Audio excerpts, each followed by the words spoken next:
How to add checkboxes in Google Sheets. Hi everyone, I'm here to assist you today. Without any delay, let's jump right in.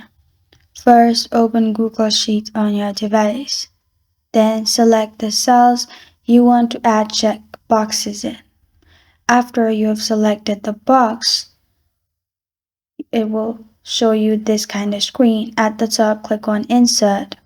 In here, scroll down and you'll find checkbox. Click on checkbox in here. After you click on checkbox, you'll find checkboxes in all the cells you've selected. Now you can click on the checkbox to show tick mark on it as well. And to remove, you can again click on the checkbox and the tick mark will be removed. And this is how to add checkboxes in Google Sheets. Thank you for joining me today. If this video helps you out, please leave a like and subscribe for more. Got a question or want to suggest a topic? Comment below. Thank you for watching.